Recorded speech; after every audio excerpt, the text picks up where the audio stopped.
Erokamano ni Nyasaye okinyi machielo kendo mochako loso mondo achak abed e Lolwe TV kago kinyi sani kachaka nenra kodi achiel kachiel in janeno mar Lolwe TV. Nyasaye ochako timo thuolo machielo mondo ochak watudre kodi e thuolo mar okinyi ni kuom wach Nyasaye madana some muma kawuono kendo mondo wachak wapuonjre bang'e walamo kodi Nyasaye kuom wach manade madibed go medwaro mondo Nyasaye okonyie.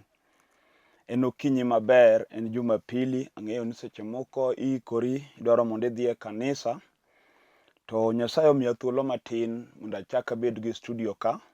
Omiya akwayo ni kaw thuolo ni bende ibed piny kuom thuolo manok man gi studio ka mondo wawinjre kodi e wach ma Nyasaye miya sani. Bang'e walam Nyasaye kapok iwuok e dier odi kanyo.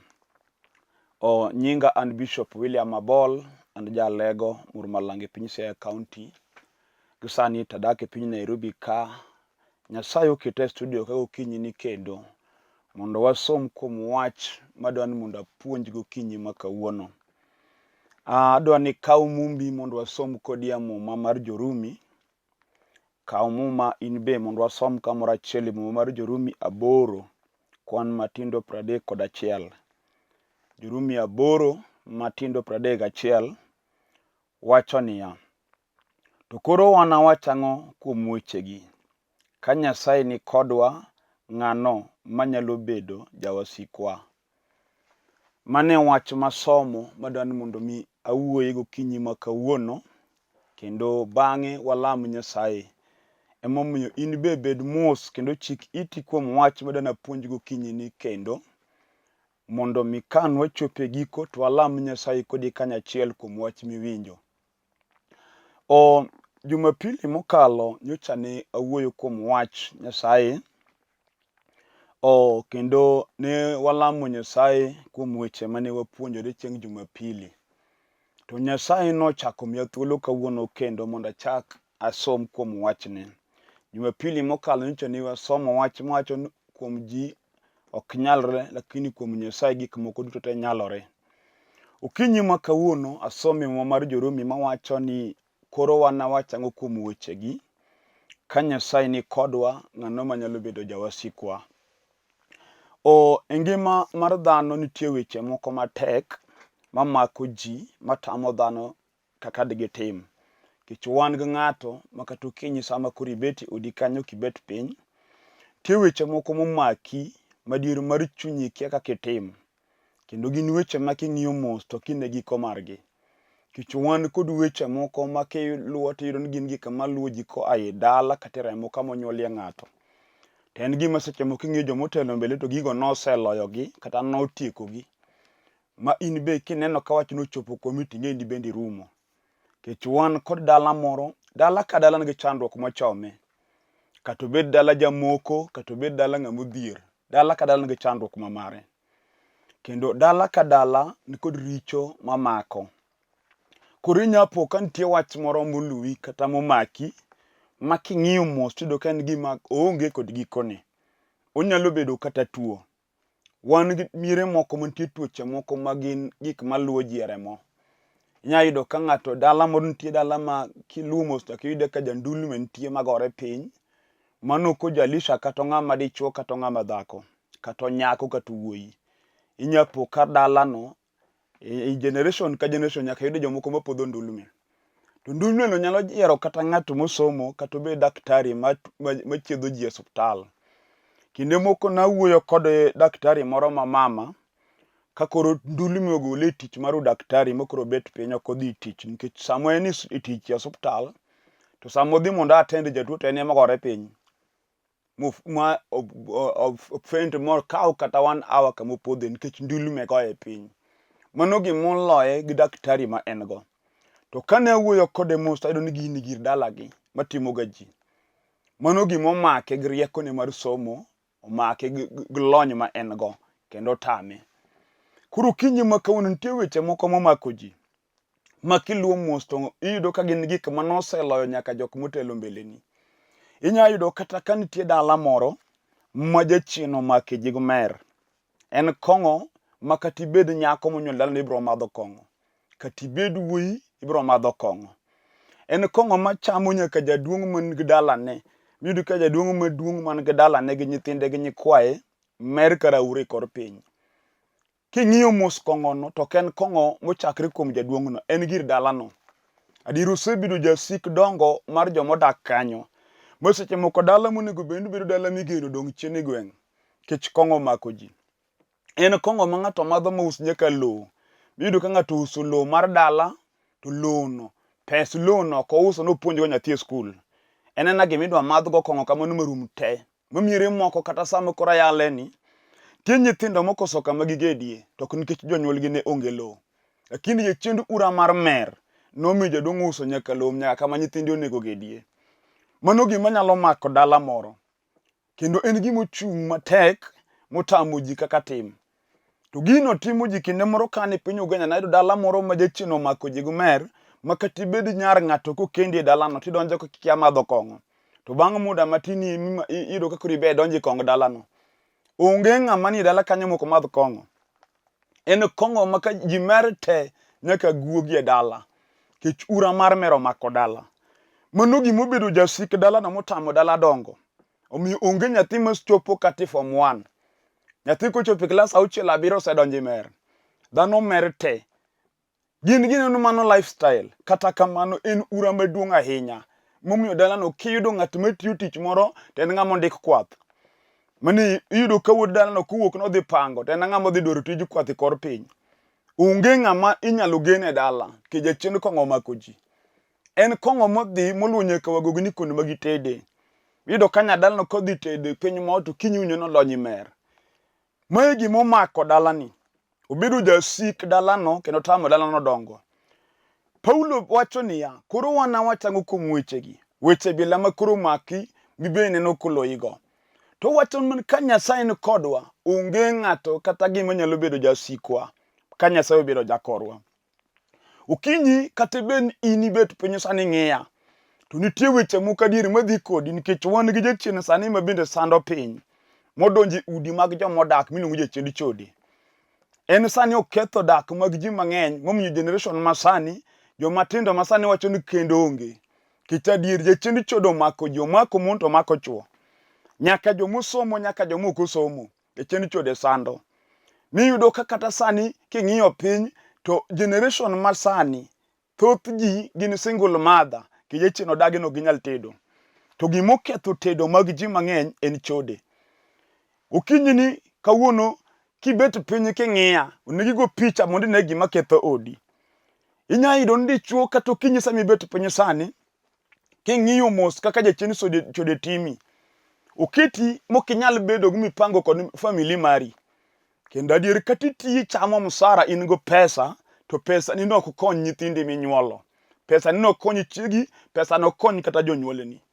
In pesa ni en mar raha gi timo timbe moko owinjore kodi. Momiyo adier modong' du kata ni ai dala mane seche moko minu ne chiliel. Tidongo nyathi kich mone giti matek ikony dala. Koro e tich be nye nwang'o seche moko mama madayo ma chiliel ni nyochandre kodi ka puonji. Manyisomo kod chandruok ka minu be nyong'e no puonji chieng' ni konye. To bang' nwang'o tich makoro negi bendi timo ndi kony miyo ni, to sani gike mitimo otamo wang' ji wuoye. Kech sani baro idonji timbe mag chode graha. Ijaraha ma piny ong'eyo. To mi jaraha to dala mukore makar donjo onge. Wan gi joma kiyudo kobet gosiepe kama ji obedo tiweno ng'ama lich ahinya. Kendo nyalo offer pesa maduong' kabisa ma ji madh kong'o ma ji cham ring'o ma ji miel. Nyalo tiyo kata nag 50,000 ama 100,000 in a day. To samutiyo gi pesa bila ni, to dala gi kata mna ot manodonjie ma onge go. Odak ka ruoth kamodakie, lakini chien to onge kar donjo. Kiwuoyo kode to bendo chayo ji ahinya nikech en gi pesa fukone. To pesa men go ni be ok konye. En pesa mo entertain go mna ji. Lakini no onge ber moneno. Jachiend cho mako parone. Wach momiyo kata kane chako dak kod chiegi kuchandoru. Kadir gima ber ne onge kinde no dhako no kone chandra chande kudag. To sama koro nyuti cho donjo pesa nitie sani chiegi muse chandugo no kine ka dhako. Mon miyudo oko ema koro nyiso supavu mari. Omiyo chiegi odag chuny lit koywak pile. Nyithindi ok chal nyithi ng'ama tiyo. Wan gi dichuo makine ne okoto lich ahinya donji e ode. Nyithindo kata mana sani iyudo ka skul ma nyathini somo ka nyathi skul monego nyathini somie. To osiepeni malaya michodo kata dhako michodo tichulo nyathine skul fees skul ma nengone tek ahinya. Gima timi ok en raha mani luongo nura manyalo mako ng'ato kata riek. To muma wacho koro wanawachang'o kuom wechegi. Gima nyalo goli e chode mineno komaki miparo gan rahano en mna Yesu wuod Nyasaye kende. Be kati wuoyo kodi to chunyi oyombo ji, ng'e maber ahinya ni yo miluwono to chomo kodi bungu tir. Kendo wach manyalo konyi en wach mwinjo kwa yalo gokinyi sani. Kiseche moko wan gi ji mang'eny mokimiere moko makata mini gi monyuole nokodak kod wuongi. Min gi neje chiende dala no riembo mano meseche moko minu nodhi motho e piny moro mikia. Nidong kipidhi gi dhako moko mamani. Ka jachien otamo babani gi mamani dak kod kwe. Tin be ka kori dongi bet ng'ama duong' monego kori be kendi dag dhako. Tibo jachiende babani choluwi. Umi dag dhako ka ninja. Maisha maru en mar chandruok lweny gi dhao. Yunge wi pachi paro gik moko nono. Lain maunu noluwo kod mamani be bende luwo gi chiegi mikendo. Ibe nyithindi seche moko yalo ni gokinyi sani. Ibeti odi kato dhako no weyi. To weyi gi nyithindi ariyo machal kodi kamodhiye ikia. Katidonga ni kori wuondi ni dhi maber. Ngima ni obaro. Nyasaye mokete studio ka. Wuoyo kodi monde fweny. Ni gima omaki nonge gima nyalo goli e lwete. En gima dwaro Nyasaye miyalo ni kende. Ema nyalo konyi. Kech nitie gima nyalo timi osiepna. Ma joma neni paro ni timo gimihero.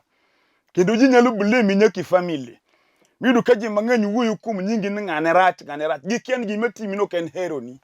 Wan gi jachien chode manyalo chieno ng'ata makata jodala gikete piny owuok kod nomera bed mos. To ok owinji wen mano hero mare. Kar jachien omaki osoye gino obo dwaro mondo we kata kamano tame. Chieng' moro wuoyo gi dichuo moro. Ong'isa ni monde na ariyo ose Gima riembo monde na en chode mara. Tan be gima tima akia. Kich kata katemo mondo abed mos. Tapapa ka gino idha. Ma gino gola machak wuotho oko. Giko en abro dhi malal. Machika duogo tadoke chiega bendo ose an ki chandruok. Mono jachien machieno wuod ng'ato. Joma nene to paro notimo herone. Kata kamano gino gimomake. Mano gir dala. Mano gima nyalo sandi osiepna kata ng'ama lich mideo. Kendi neno. Jachien kia kati luonge mheshimiwa. Katoriti kod bodyguard jachien kia mano. Unyalo sandi kata en mheshimiwa ma jomone ni oko to go ni sarut lakini odi kamidakie. Tionge ber mineno. Wan gi ji mangima iye kag oko genere joma lich ahinya. Lakini kiduogi bet kode mos ka kori nono ngima ma entie. To en ngima mar wich kuot mar chandruok mar achaya. Ki jachien osmake. To kinyi ni Nyasaye oketa ka. Mondo nyisi ni kata jachien no sandi kiwango mane. Nitie Nyasaye minyalo yie kuome. Man gi teko man gi loch. Monyalo goli e lwet gima timi no. Jachien nyalo sando ng'ato katibed polis. Katibed polis ma jatelo migoni sarut. Jachien nyalo sandi. Adima gini polise madongo to dak wasumbni ma onge mon. Ka jachien otame kata dak kod dhako.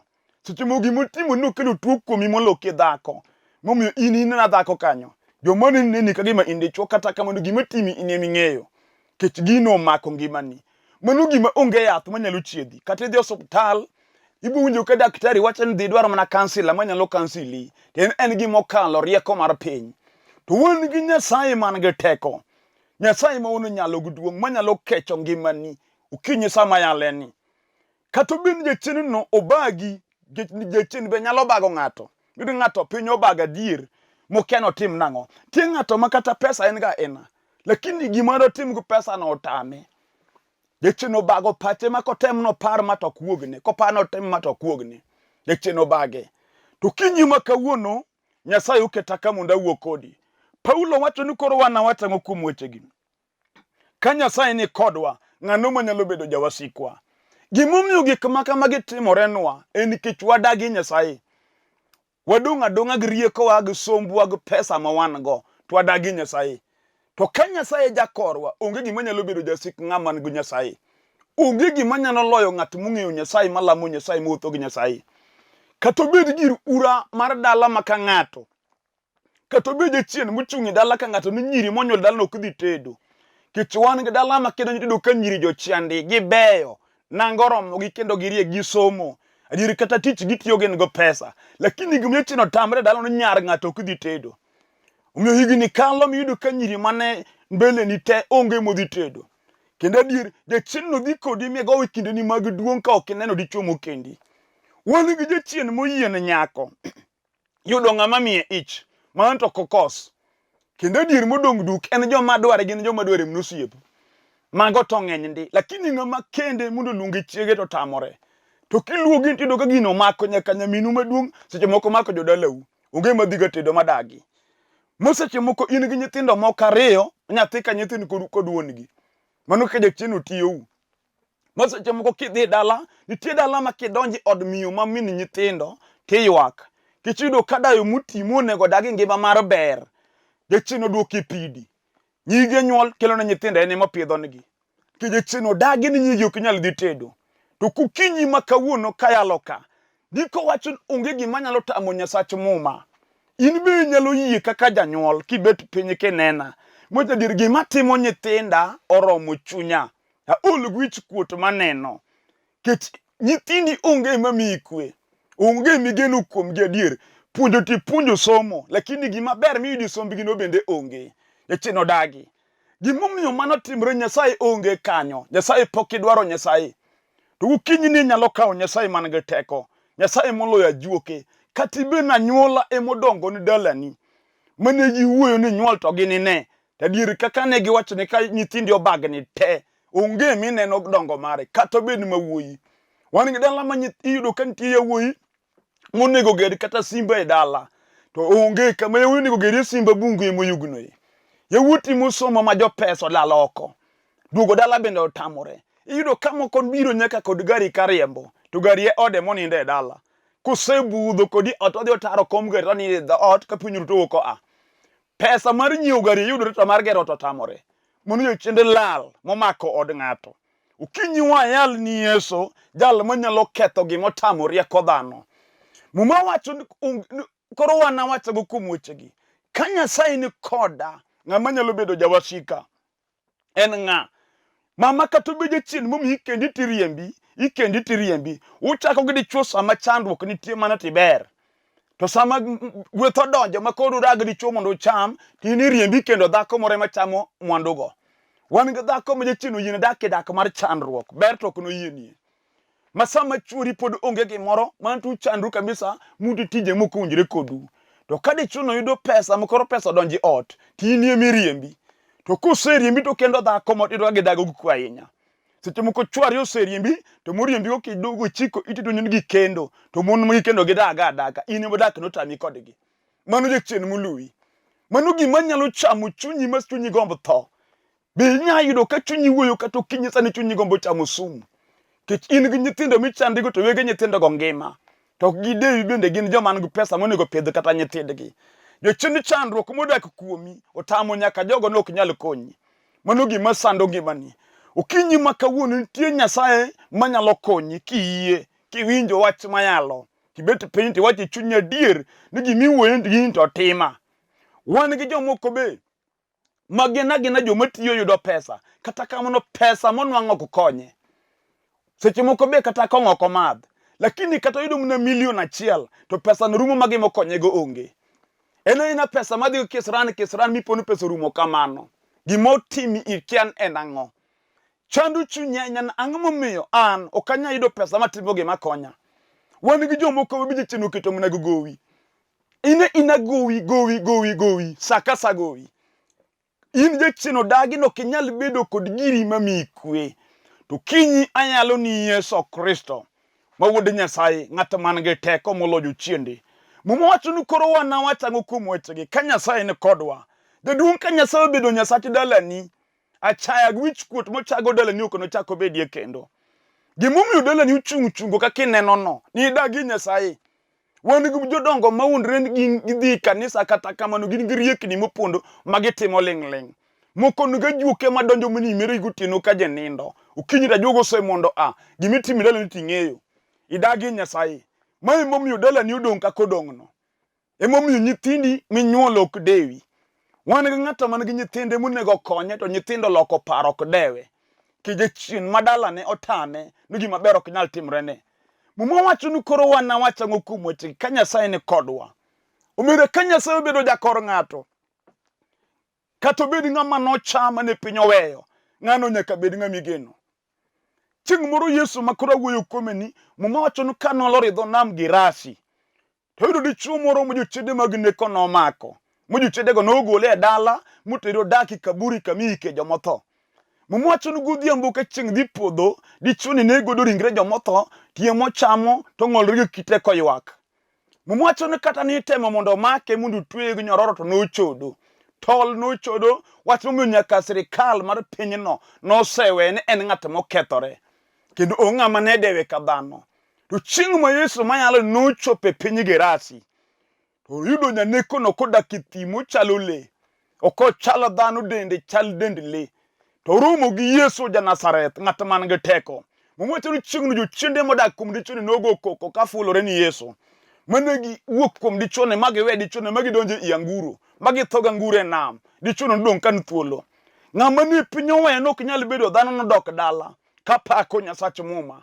Kendo mwacho ni dichuo no dok mo bedo dichuo no bedo dhano, ng'at mane josawe kare. Ukinyi ma kawuono kata kwan osegoli family. Kech wan ga ng'ato ma kata ka iluongo family meeting, to en ok luonge. Kech gimi luongo ne ongo ng'at ma ji owe kare oko. Nitie ng'at ma eno winjo mna gima timre dala gi dhojo moko ma oko, nikech ok dewe ka dhano. Yesu nyalo chako duoki ni bed ng'ama igene dala mosewe yieno. Kata ibed nyathi kimirwa mane mini gi obiro go e dala moro. Sani yawuot dala no monyuol kanyo loko ni paro gi wuoyo kodi ni mondi aidog koru.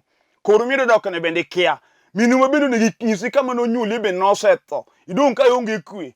Kuyo chami dir jowadu. Chunya let kidongo kendi ji ne teneni ka jasikgi. Yawuot dala no loko ni paro. Idong kiywak. Nyaka chiegi ni kendo gi riembo mondo idong kendi. Nitie Nyasaye ma Nyasach jomethiro. Nyasach jomocha, Nyasach jomowe. Mayalo gokinyi sani onyalo mako lweti. Kata ji oseloko ni paro nyaka joko mani konyo. Wan gi jomoko ma nyaka joma ni puonjo mani golo pesa ne fugi chandorigo e moloko ni paro ok dwari. Kech seche moko gimomiyo giloko ni paro tich mani konyo gigo norumo. Matindi dong kionge gima ber e lweti. Omiyo giyanyi nyaka jomoko nego yanyi.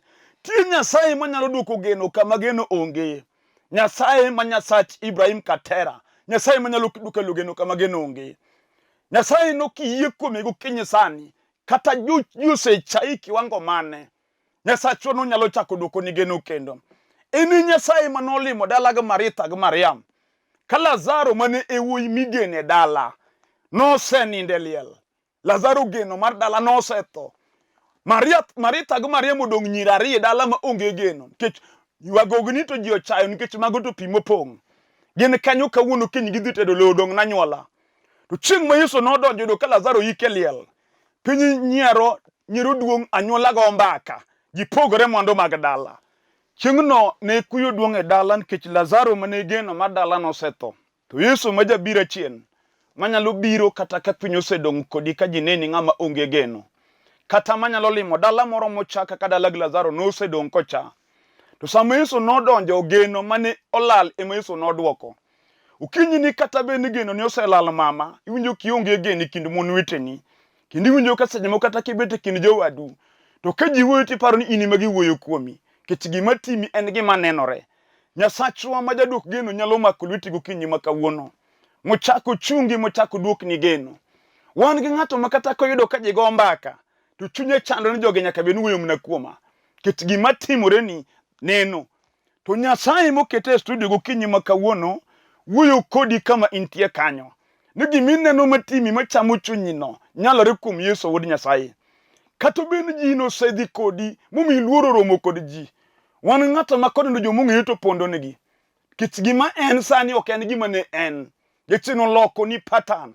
Maluoro mane in go mokong' e kind ji tinde no mai. To Nyasaye ma Nyasachwa mokete e studio gokinyi sani nyalo chako chungi. Kata ben jachien no lawi tich manitiyo manen kod nying. Mano ketho ni tich adier kata kane en biashara mane timo.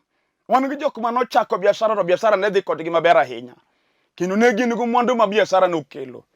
Ta chien biashara noduogo rumo e lwetgi ma jok mane kwayogi embe gidhi kwayo. Wach no mi iluor kata ripo kama ji nitie. mom nyutini hepa ni ji kich ging'eyo kaka ne in mokwongo. To Nyasaye ma Nyasach Ibrahim katera moketa ka gokinyi nyalo chako chungi osiepna machak duokni geno. Muma wacho ni koro wan wachango kuom wechegi ka Nyasaye ni kodwa. Awuoyo man ka Nyasaye ni kodi ere gima ditami. Ket Nyasaye mwa ayalo wachne gokinyi sani onyalo gik moko duto te. Kata obedo mama jachien osesandi konego ni nyithindo kinyuolo to nego kinyuolo to nego. Wan go mon miluongo ni jokisoni. Kech konyuolo nyathi tok dongi.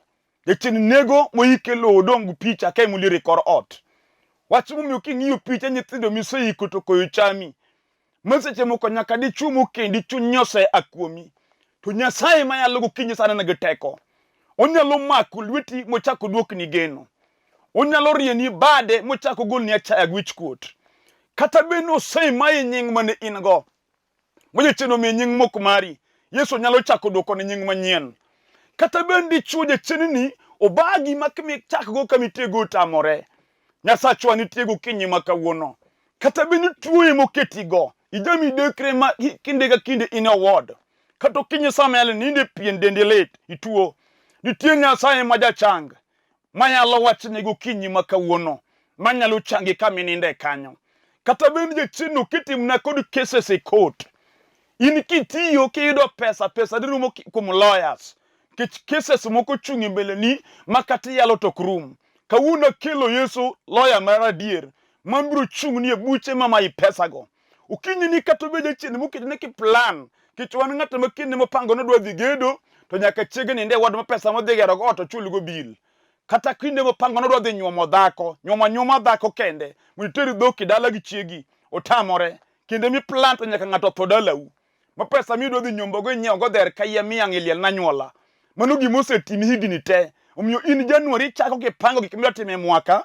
Disemba romo ko onge gimitimo kata chiel. Kiyocheno tamore. Kawuono dwa lamo kodi Nyasaye.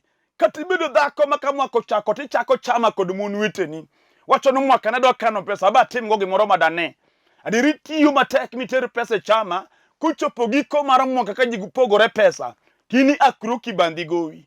Echenulu wi koro mwaka mikao gope. Onge gimaber migogo e lweti. Adwa lamo kodi Nyasaye kawuono kuom gimineno ka jachien timo nino. Paulo wacho ni koro wan wachango kuom wechegi. Ka Nyasaye ni kodwa, ng'ano manyalo bedo jawasikwa. Kawuono kaw Nyasaye gokinyi sani. Sama dwa lamo kodi Nyasaye. Mondo ine kaka Nyasaye biro kedoni. Kata ibedo nyako matin, kaw Nyasaye. Kata ibedo kijana matin, kaw Nyasaye. Kawuono dwa lamo Nyasaye kod ng'ato. Kama intie minena ne adoni yudi yien nikech adwa lamo kodi Nyasaye. Kayunjo ka yie limi mondigo chonge piny sani. Gani chonge piny kuom yie mondo irwak Nyasach Israel ngimani. Walam kodi Nyasaye kawuono. Jaduong' kata dala ni mineno mobamno. Yie samo wadwa lamo Nyasaye ni. Nyasachwa nigi teko biro timo ni hono. Walamo. Wuro maler Nyasaye majadiera. Ikulu wang'e piny ne dichuo mogo chonge piny sani kalami. Dhako mayuak pi wang'e kuom lit gi chandruok mokale. Nyasachwa mondi winje kar kom duong' mari. Nyaka jaduong' mayuago dala ne gidayo mayuago nyithindeni. Ruoth aketi lweti. Riebari ni nyathi manyako ne gi nyathi mawuoyini. Kuom chandruok manade magikale. Nyasaye moklomo nyaka chieng'. Jal matuo moninde pien ruotha oro teko ni mar chang. Mondi change kuom midekre gi tuoche masando ngimane. Erokamano kuom riobadi kigwedho ng'ato kod ng'ato. Nyingi man gi teko go nyalo mondo duong'. Alaimi ka yeni sa timo. E nyingi Yesu Kristo Ruoth. Amen. Agon Nyasaye erokamano mwaselamo gokinyi sani. Awacho ni bed kod yien kech Nyasachwa kolame to duoko lamo. Miyo bed gi yie kuom Nyasaye misego chonge piny milamo gokinyi sani. Gima nyalo medo wacho ni dwar kanisa miyale injili mar warruok. Weri gi dinde mwaleme dwar kanisa miyale injili. Gima nyalo konyo ng'ato en injili ma Yesu nokelo greme Msalaba Kalvari. Atieko kachaka fulo nyinga an Bishop William Abol. An jalego mur malange piny Siaya County. Sani adak e piny Nairobi ka adak e piny Olympic Kibera. Kendo kanyo e kamane kanisa kamatie tich Nyasaye. Kadi dwar biro e kanisa kamantie piny Olympic Kibera. Kia oko mar Kibera. bia kichopo town kaw gari namba 8 railways. Nyis jogo ni lor Olympic stage. Olympic stage kama gachego lokre, kiselor kanyo kaw namba na mar sime mani screen kama ndigona sime mondo direct ka kichopo kama wantie. Ka ine piny Dandora, kanisa ni piny Dandora kanyo, kigo sime wabro mi namba mar pastor man Dandora. Kayole the same, ka in Kayole kanisa ni Kayole wabro mi namba mar pastor ma Kayole. E piny Siaya County wan kanisa ni kuno pogore kata wan kanisa e piny Usenge, wan kanisa e piny Asembo, piny Ugenya, Alego, kuonde ka kuonde. Kigo sime wabro direct ka kichopo kanisa ni mawa kuonde magintie. Namba mar sim en 0721 280025. 0721 280025. Airtel number en 0782 495 083. 0782 495 083. Seche moko inyalo gocho ka sedonje kanisa, ibo yudo ko kamako sime ama ng'ama chiele momako. Ki iyudo ka okamako sime kata ng'ama chiele momako, inyalo gocho bang'e godhiambo ama kiny Monday. Kigo sime seche wabro wuoyo, lakini kibire church kigo sime ibro mi direction kaka ichope church. Nyasaye mondo gwedhu nyaka Jumapili manyien. Shalom.